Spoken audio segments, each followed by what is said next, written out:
అనకాపల్లి జిల్లాలో ఎక్స్ప్రెస్ రైలులో అగ్ని ప్రమాదం జరిగింది. ఆదివారం అర్ధరాత్రి సమయంలో దువ్వాడ మీదుగా ఎర్నాకుళం వెళ్తున్న టాటా ఎర్నాకుళం ఎక్స్ప్రెస్ రైల్లో మంటలు చెలరేగాయి.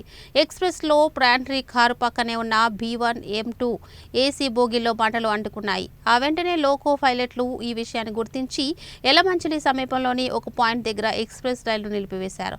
వెంటనే అగ్నిమాపక సిబ్బందికి సమాచారం ఇచ్చారు. కానీ వారు వచ్చేలోపే 2 బోగీలు పూర్తిగా కాలిపోయాయి. రైలు బోగీలో మంటలు చెలరేగడంతో ప్రయాణికులు భయంతో బోగీల నుంచి బయటకు వచ్చి స్టేషన్లోకి పరుగులు తీశారు. అగ్నిమాపక సిబ్బంది వెంటనే ఘటనా స్థలానికి చేరుకొని మంటలను అదుపులోకి తెచ్చారు.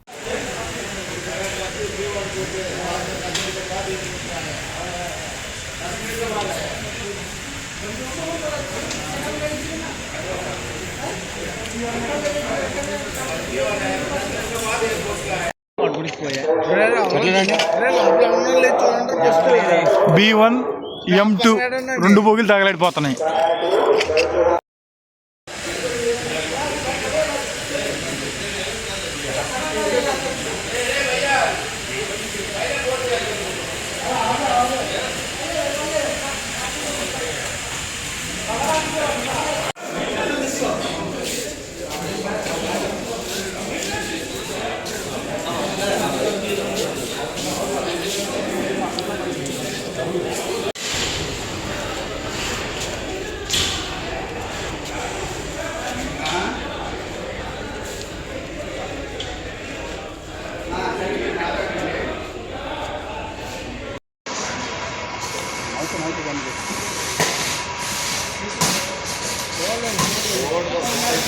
लेकिन यहाँ लग गया वो जाएगी बोगी।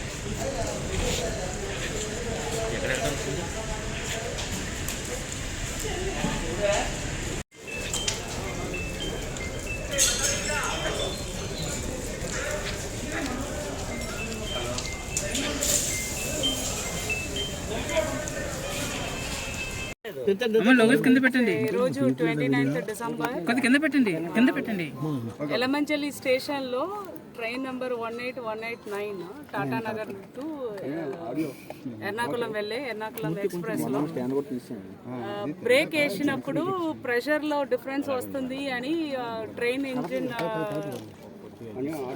అలర్ట్ చేయడం వల్ల లోకో పైలట్ మన స్టేషన్స్ మాస్టర్స్ అది నోటీస్ చేయడం, అక్కడ నుంచి స్మోక్ రావడం, ప్రయాణికుల్ని సేఫ్గా వాళ్ళు ఎవాక్యుయేట్ చేశారు. 143 మెంబర్స్, మొత్తం 2 కోచ్. దాంట్లో పుష్ అండ్ పుల్లో ఒక 75-year old person, native of Vijayawada, unfortunately చనిపోయడం జరిగింది. సో వాళ్ళ డాటర్కి కూడా ఇన్ఫర్మేషన్ ఇచ్చాము. డాటర్ కూడా స్టేషన్కి వచ్చి ఉన్నారు. మన రైల్వేస్ ఫారెన్సిక్ డిపార్ట్మెంట్ వచ్చిన తర్వాత యాక్సిడెంట్ దేని వల్ల జరిగింది, ఆ కోచ్ రెండిట్లో అనేది అసర్టైన్ చేస్తారు. దీని లోపల మనం స్ట్రాండ్ అయిన ప్యాసింజర్స్ అందరికీ కావాల్సిన మిల్క్, బ్రెడ్, బిస్కెట్స్, వాటర్ అన్నీ అందించడం జరిగింది డిస్ట్రిక్ట్ అడ్మినిస్ట్రేషన్ తరఫున. వాళ్ళ ఆ 2 కోచ్ మాత్రం ఇక్కడే ఉంచేసి మిగిలిన కోచ్ అన్నిట్లో కనెక్ట్ చేసి వాళ్ళు టాటా నగర్కి ఇప్పుడే ఎర్నాకుళంకి ఇప్పుడే బయలుదేరారు. ప్యాసింజర్స్ అందరితో కూడా మాట్లాడడం జరిగింది, అష్యూరెన్స్ ఇవ్వడం కూడా జరిగింది. లోకో పైలట్తో కూడా మాట్లాడాను. Is saying that it is an purely an accident. దేని వల్ల జరిగింది అన్నది రైల్వేస్ ఫారెన్సిక్ డిపార్ట్మెంట్ చెప్పిన తర్వాతనే మనం చెప్పగలుగుతాము. చనిపోయిన వాళ్ళ ఫ్యామిలీకి మన డీప్ సింపతి.